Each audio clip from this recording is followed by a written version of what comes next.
The Indie Writers Club is brought to you by Publish Drive. With one click, self-publish your ebooks, audiobooks and print books to thousands of stores and libraries worldwide. And now you can start for free forever. Publish Drive's new free plan lets you publish your first ebook to 35 stores worldwide absolutely free. No subscription fees, no commissions. Keep 100% of the royalties. Get your titles online in just a few minutes at publishdrive.com. It's the Indie Writers Club with Cara, Clare and James Blatch. A place to relax, chat, learn and vent about life as an independent author. Get episode alerts and links at indiewritersclub.com. Now, here's Cara and James. Welcome to the Indie Writers Club. I'm Cara Clare. And I'm James Blatch. This is episode 003. I hope you've enjoyed the first couple of episodes. We're very interactive, aren't we, Cara Clare? That's what we've aiming to do with this podcast. So if you're in our Discord channel, feel free to say, do you know what? I didn't like a thing about this. I particularly didn't like him. Or maybe something more constructive. We're loving all the feedback. Like, we genuinely want to know what people think. If there's something you want to hear more about, less about, all of it. Yeah. We're not fishing for compliments. We are after genuine feedback. We are a little bit. We are a little bit. If you could throw us the odd bone. Yeah, just the odd compliment would be fine. The Discord is going really well. We have over 100 people in the Discord already off the back of our launch day. And I don't know what percentage. We sort of have some stats on the listening, but because podcasts go to so many platforms and they're quite slow and you don't get 100% of your stats back, we actually don't know how many listeners we've got the first week, but if 100 people have joined the Discord, I'm assuming that's a percentage of the overall listening. So we're pleased, anyway, with the launch. We are, yeah, because I mean, at this point, it's only been live a few days, and I'm really pleased with the types of discussions we're having in there.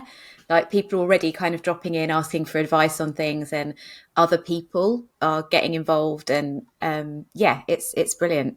I'm really enjoying watching those little relationships form. So if you're not in there, go join now.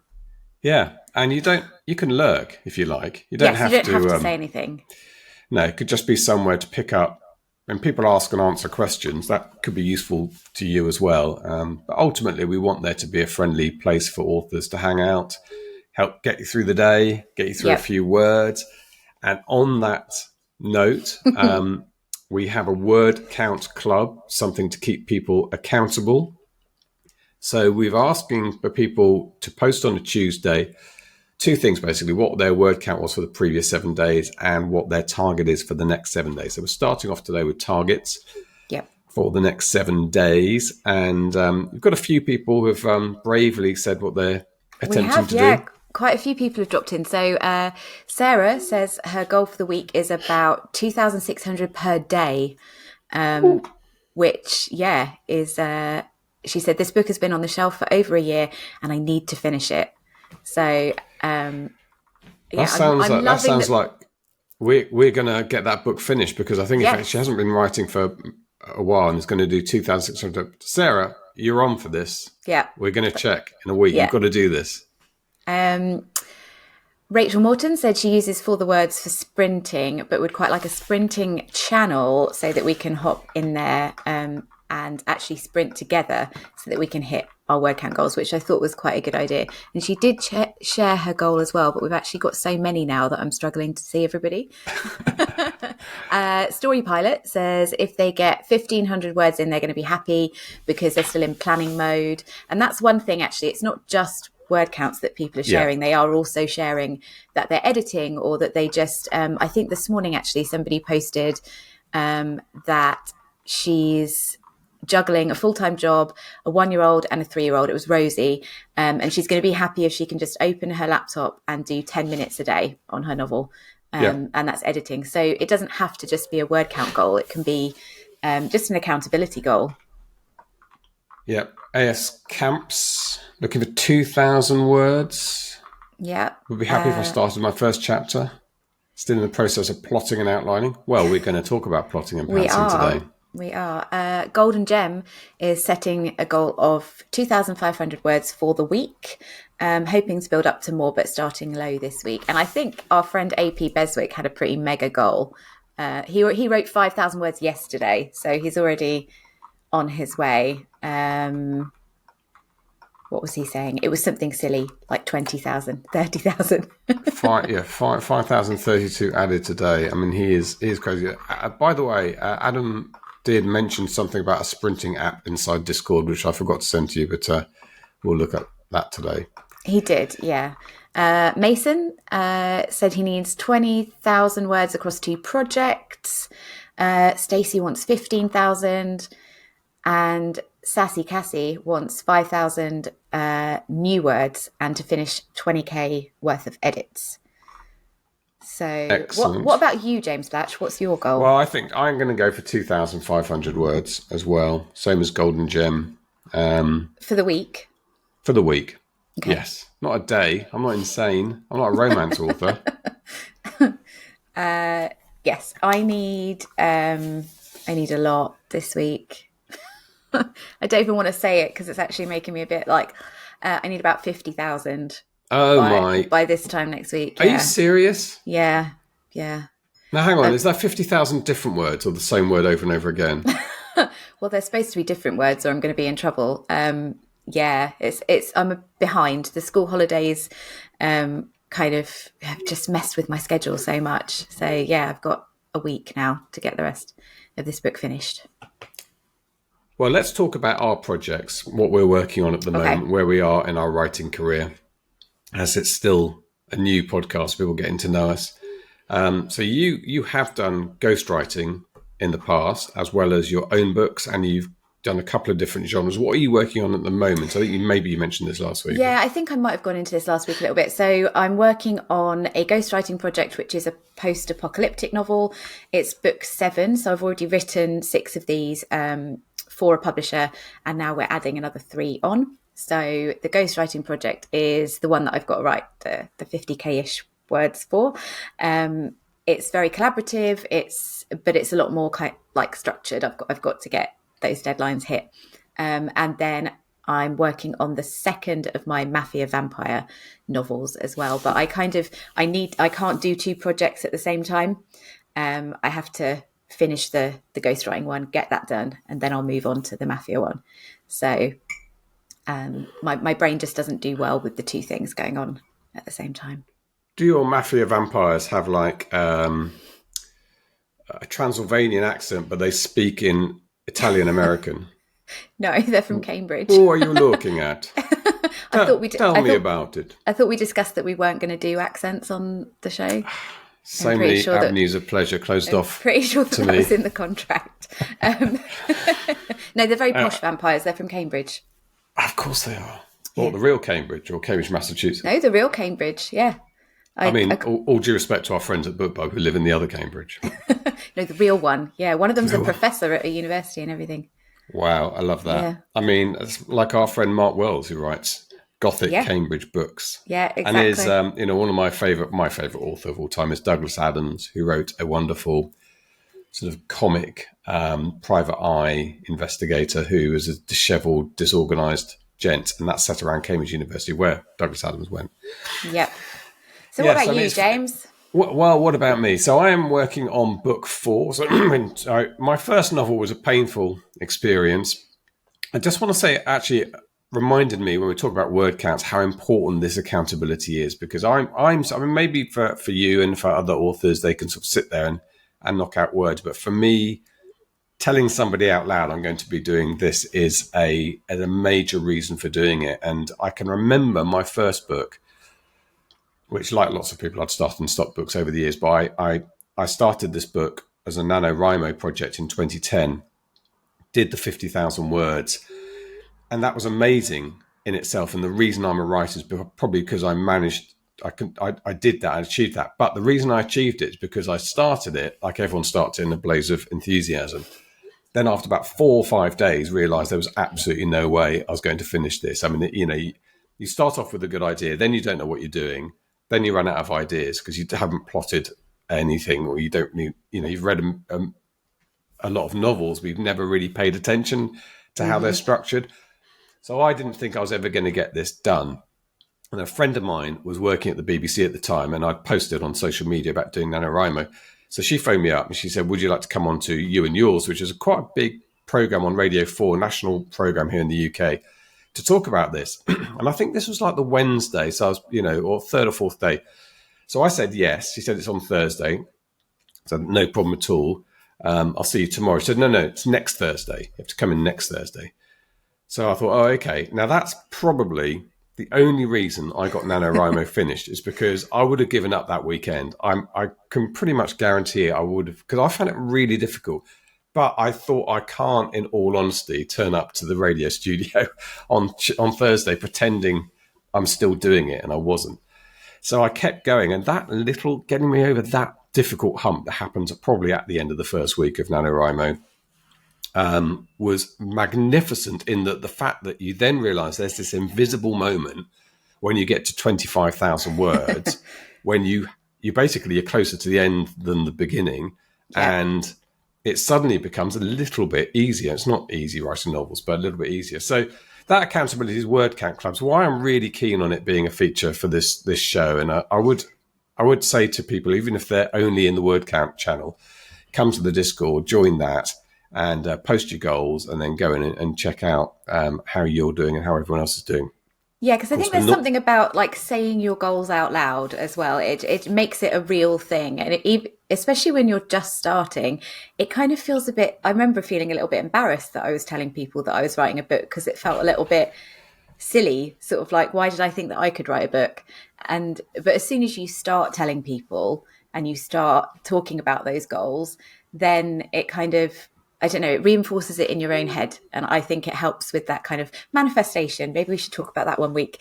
Yes. Of kind of, putting yourself in the headspace of being an author and helping you to reach the goals because you've actually spoken them out loud. Yeah. You are what you do. It's the James Clare thing, isn't it? What was his book, Atomic Habits, where he talked about if you say, I'm going to be a writer, but you're not writing, then okay, you're going to be a writer. But if you're writing, if you start writing a book, and you shouldn't say I'm going to be a writer, you are a writer. You're a novelist. That's what you're doing. It's defined by what you do. And if you're not writing, you're not a novelist type thing. So it's it's simple things like that you do things to achieve them, which is a really obvious thing to say, I suppose, and say it loud. But when it comes to writing a book, you do need to sit down and do the work. Do the writing. Anyway, so I finally got Final Flight done. It was a long, torturous episodes, which I did very publicly, and picked up a lot of friends along the way and a lot of abuse as well. Why didn't you get this book done? And I got it done. I was really pleased with it. I found a book coach, which changed everything for me. And again, we'll talk about that in a minute on this episode about plotting and pantsing. Book 2 did in 9 months. Book 3 was a novella. I wanted to write a novella for marketing reasons. That came out quite quickly. Book 4 has been more difficult. I decided to go a bit away from military aviation towards espionage, spy. Same people, same sort of universe. But I'm finding it harder. And the first third of the book sort of fell out of me very quickly, and I've stalled at that point. So I am writing. I'm going to do two. I mean, one of the things, again, this podcast has helped me do is stop going back and rewriting, which is a terrible habit I have. Yes, we've had that discussion, haven't we? Yeah, just move forward with it. So yeah. So it's called Stolen Angel, working title, and it's the MI5 agent, who's a young woman called Susie from book 1. And it's 4 years later, 1970. We got to 1970 in my world. And she's passed over, bored, mega into fashion, goes through every fashion magazine going just to fill her days, but is getting overlooked for everything at MI5, as women were at that stage. But then she's out on a surveillance op. She happens to get lucky and get a slot on, and something terrible happens. An agent, a foreign agent who they don't know, is using a dead drop, dies in horrible circumstances. And of the sequence of events that happen, she has an advantage over them because she can look at this dead body, look at the coat she's wearing, and knows straight away that this is odd. The coat, she knows from her fashion magazines that this is this is not off the shelf. This is a Dior customed coat that could only have come from the Paris shop. She didn't say anything to anyone, but at that same time, it turns out nobody else knows who this woman is. And a week goes by, She's ousted from MI5 because she was blamed for what went wrong, but she's the only person at the same time who she thinks, she hasn't shared this, can identify this woman. So she ends up going a bit freelance to try and prove to the big brother of MI5, MI6, that she can work better. So that's kind of the beginning of it. And I've got all that down. And I know she's going to cross the border into East Germany at some time and get arrested. And there's going to be a threat of a show trial, but she's going to get out of there. So I've kind of got the beginning and the end done. But now if I just write the words, I'm hoping they're going to come. I haven't plotted this. We had this talk though, didn't we, in the pub the other night, and a couple of us were telling you to just, because you were saying that you were stuck and you'd got this 30k and weren't sure what to do next. And we were like, well, if there is any scene that you can see in your head, just write that. Like, don't worry if it's going to change eventually.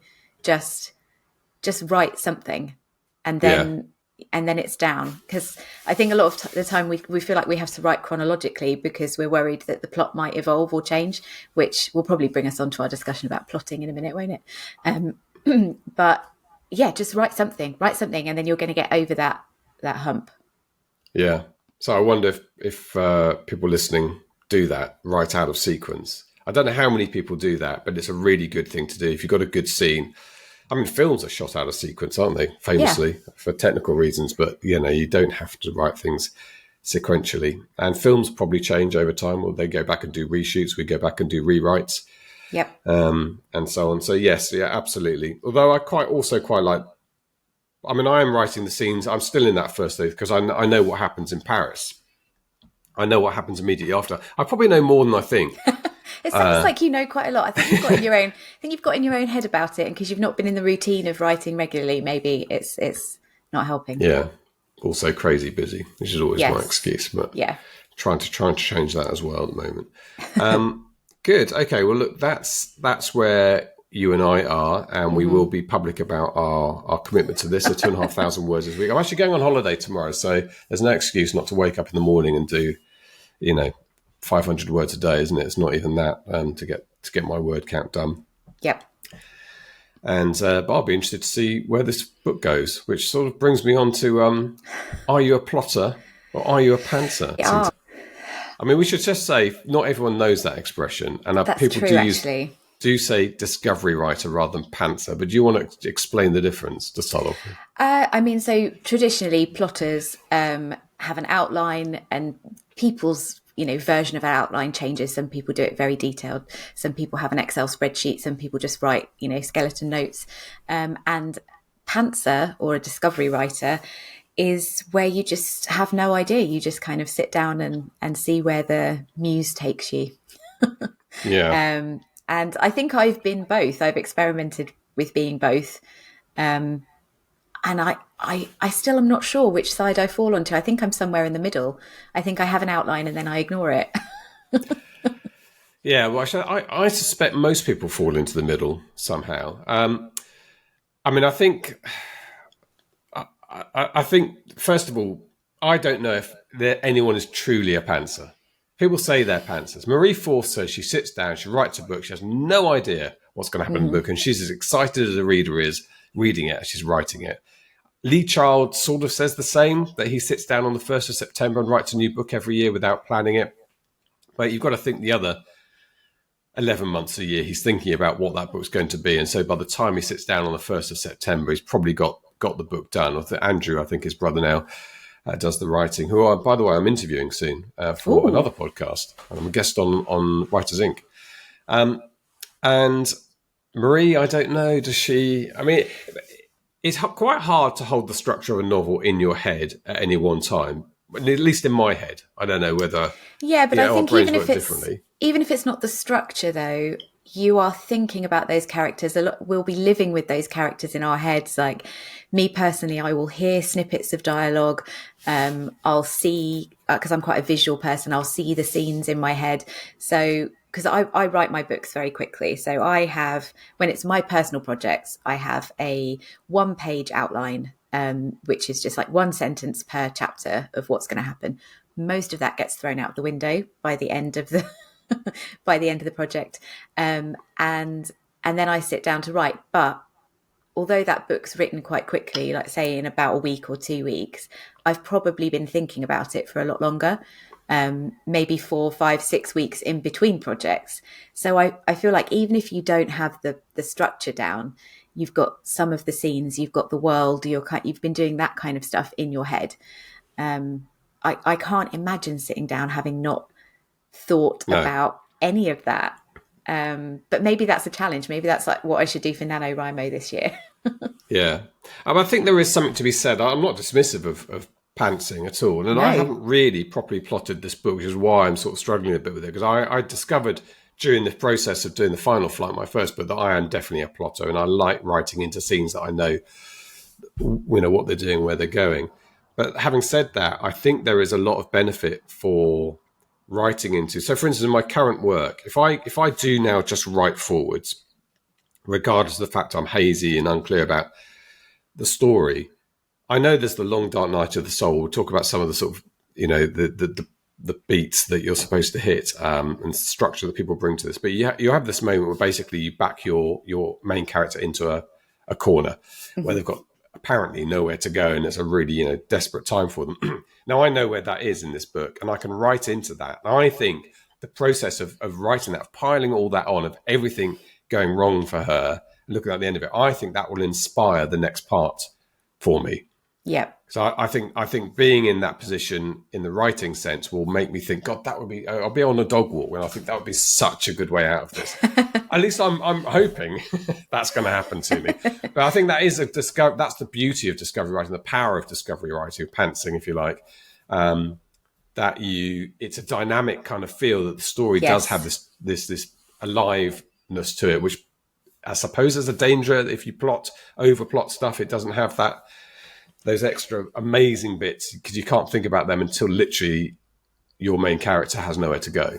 Yeah, and I think for me, it's to do with the excitement of writing. So if I plot too heavily and I try to stick to that plot, it's not exciting enough for me. Like those moments of magic where you're like, oh my God, that's how they're going to get out of the cave with that thing that they had, 3 chapters ago that I had no idea why I'd written that part. Yes. I have to feel some element of telling myself the story, which is why I try to keep my outlines as vague as possible. Although something I started doing recently is that, and it actually came from purchasing a plot template, which I've never done before. There's a website called Plots for Authors, which lots of people have used. And it doesn't give you the story. It's very much, if you're trying to write to market, if you're trying to write within a certain genre, it will tell you what beats in each chapter readers are expecting, basically. So I bought this for my Mafia Vampires because I wanted to make sure, although I'd done lots of research and reading, that I was hitting what people wanted from the Mafia genre as well as my vampire stuff. And one thing this template did was focus not on the actual plot and what was happening, but the emotional arcs of the characters. And plotting that out. So, for example, in this particular scene, the FMC is trapped and she is feeling, confused because she wants to escape, but she also doesn't want to escape because she's really attracted to the hot vampire. And it's bringing up lots of trauma from her past because she was once trapped in a car crash. And by focusing on all those emotions, I had something to work on and I had an arc to follow, but I wasn't telling myself the story. So I didn't know how she was going to get out of that room. I didn't know what she was doing while she was in the room. I didn't know how she was going to try and escape. I didn't know any of the kind of the fun bits, but by having the emotions sorted, I felt like I had a roadmap to follow. And I'd never done that before. FMC, female main character? Yes, sorry. Yeah. I wasn't sure if it was a vampire thing. No. But so, yeah. Yes, no, I agree. And so ultimately, the best way of writing a novel is probably how most people do. It's just have an idea to one extent or another of what's going to be in the story and structure and character arc, and then leave a decent percentage up to the writing process and getting there. And we've talked a little bit, we've referenced a few people here and there. I mean, I just want to mention Chekhov's gun theory, which is a great thing, I think, for us to almost to reverse engineer. So Chekhov's gun idea is that Chekhov, I guess, wrote this, but he talked about the fact that if there's a gun in scene 1, if you see a gun in the drawer in the desk, damn well better go off and kill somebody in the final scene. So basically everything is planned, and for stories to work nicely. And you alluded to it there about the way that she's going to get herself out of trouble is because of something that you did earlier. But when you wrote that earlier, you didn't necessarily know at that stage. And I think, Russ, I can plan. So I had a chat with my author friends in America, which is Cecilia Mecca and Lucy Score and Nathan Van Coops and Boo Walker, all brilliant writers. Lucy, one of the world's great romance writers. And I talked through my book, and Lucy, I think it was Lucy, of course, Lucy said, we talked about theme, which is another discussion. And my theme, I think, is going to be pretending for this, because when you're a spy, you're basically pretending to be someone else your whole life. And I wanted her, this came about during this discussion, it's not in the book at the moment, but I want her to have a backstory that's not who she is. So she comes from a poor part of South London, working class. Her father is dodgy, but she's got into MI5. Now, of course, they know, the people who recruited her know all of that because they do a background check, but her colleagues think she's prim and pretty, went to public school, and daddy drives a Porsche and he looks after her with the trust fund. And that's what she loves. She loves that, being that person. And in that world, in the spy world, you kind of, that's unhealthy. It's unhealthy maybe in other worlds, but there you kind of are expected to be someone else. But the key thing is that when she gets herself out of trouble at some point in the middle of the book, it's got to be something that her father taught her. Something from the world she's trying to cover up and forget. A little bit of truth comes out, and that's her journey, is you don't have to pretend. I don't have to pretend to be someone better. I am actually that better person. I love that. So that wouldn't have happened if it wasn't for her background. Exactly. So I'm now reverse engineering that. So I will go back and write the scene where her father teaches her to pick a lock or whatever it is. I haven't quite worked out what it is, but it's going to be something that she probably is, don't you dare show me that sort of thing that's illegal or whatever at the time. And that's Chekhov's gun. It doesn't have to be. It's really, really clever thing. You can go back and reverse engineer it. That's what we do as writers. We contrive everything. We make it up. And it's the beauty of this system. So don't be afraid to be clever after the event. That's, that's completely fine. Yeah. I mean, I have to do that in post-apoc quite a lot, because there'll be, they've got to fix a generator that they've found, and there's been an EMP and everything's broken. And so you kind of write that, and then you think, hang on, they need to have had this particular object with them. Where can I go back and write that in and make it believable? It can't just be that it can't be as obvious as, oh, look, there's a hammer on the ground. I'll pick that up and take it with me for later. It's got to be a little bit more clever than that, and a little bit more subtle. And actually that it happens quite a lot that you'll get a character who's got a skill set that suddenly becomes really useful later on in the post-apoc genre. That happens quite a lot. But and that's part of the rewrites and the fun of editing things back in. Have you ever read A Prayer for Owen Meany? I have not. Oh, I can't remember the author's name. John Irving, who wrote The Hotel New Hampshire and a few. They're very, very eccentric novels. You won't forget. You'll read a John Irving novel; it'll be unlike any novel you've ever read before or afterwards. But you read another John Irving novel; it'll be like that. There's always a bear in there and eccentric families. But A Prayer for Owen Meany, they practice this baseball jump weirdly, just the two of them in the gym all the time, over and over and over again, until they perfect this unlikely dunk of a ball, because Owen Meany is very small and he has to be flung up by his mate at the right time, at the timing right. And of course, in the last third of the book, there's this horrible incident, and that particular technique comes into play. And it was almost like John Irving's playing with that idea. Mm-hmm. He's like just being really obvious. I'm going to make this the most obvious thing possible that you build up. There's something there, and it proves useful in the end. But anyway, it's a bit slightly eccentric way of doing it, but we should do it more subtly than that. Because, and not to say Owen Meany's not a fantastic book, they are brilliant books, but you shouldn't really look at the world's greatest writers and think that's what I'm going to do. It's like me trying to play golf like Scotty Scheffler.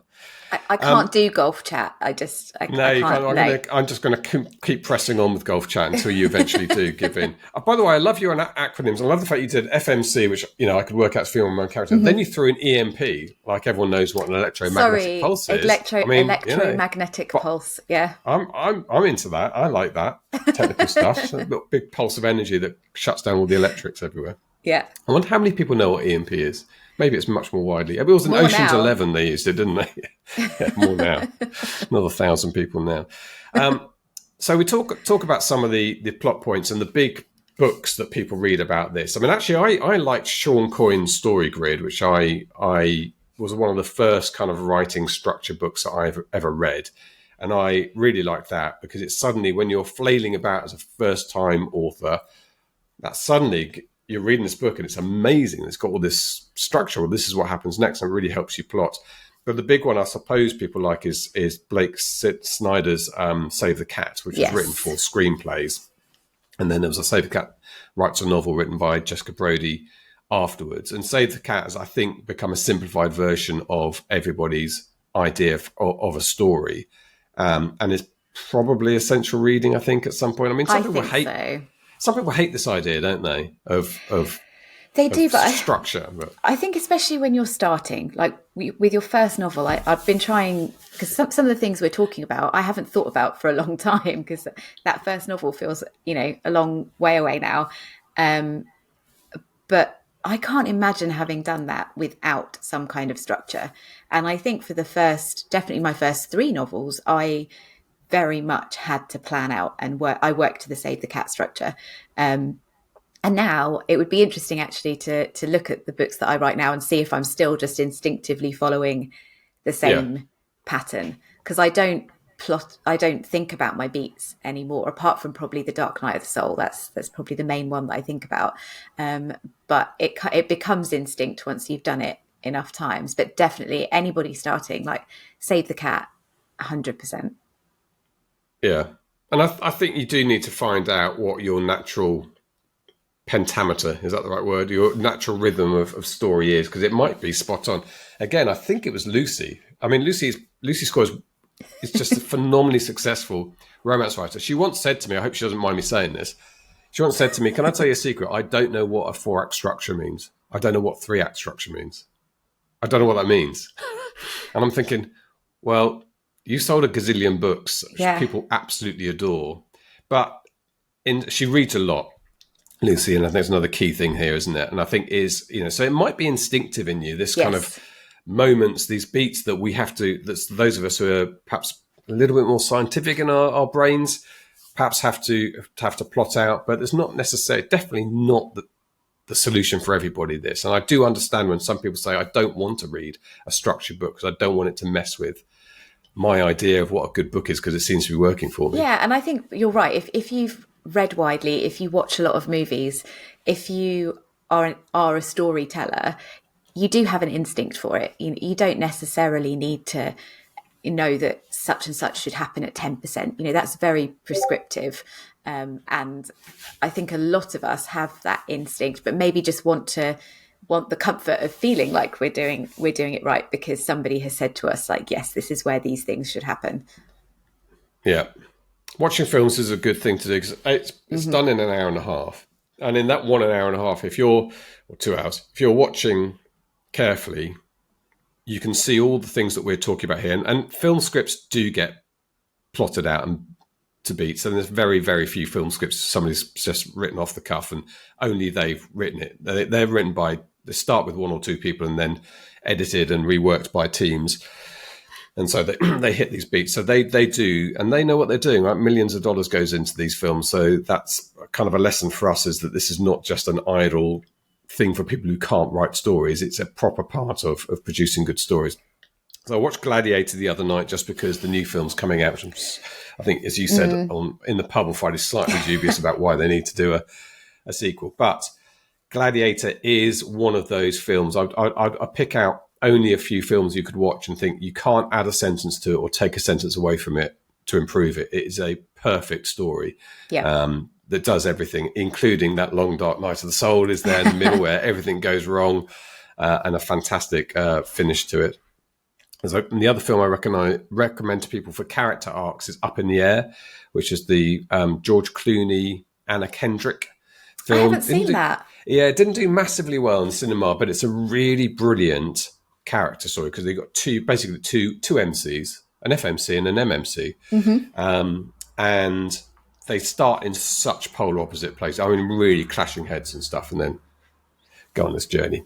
up in the air. But they're two films I would say for character and for plot. If you just want to sit down and watch again, however many times you watch them, and think about how, even with a notepad, be as boring as that, just if you can spot out the beats when things change, what sentence changes things for the character. Yeah, and I think maybe it's important to add as well that part of the reason that you're thinking about these beats and where things should happen is for the reader. It's because the reader, they're not going to be thinking about it the same way that we are, but they'll just get a feeling that things aren't quite happening at the speed that they should be. And that there's a reason that things, roughly should happen at like 10% or the break into Act 2. And it's because you're trying to pull them through the story and keep them reading to the end and give them the experience that they're expecting. And therefore it might be slightly different depending on the genre as well, because there's, romancing the beat is a popular template for romance authors. So it's important to think about it in those terms as well if you're really writing because you want to commercially sell your books, not just write a story that you're enjoying. Yes, absolutely.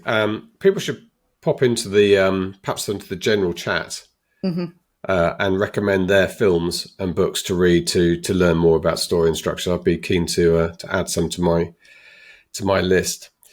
So good. Well, good discussion, and we do want people to chip in the Discord channel and also suggest things for us to talk about in the future. But I think particularly for authors who are starting out, who don't really, haven't perhaps read any of these books yet, I don't want people to think, as I said earlier, you've got to read this book and that's how you've got to do things. It simply isn't it's not as simple as that.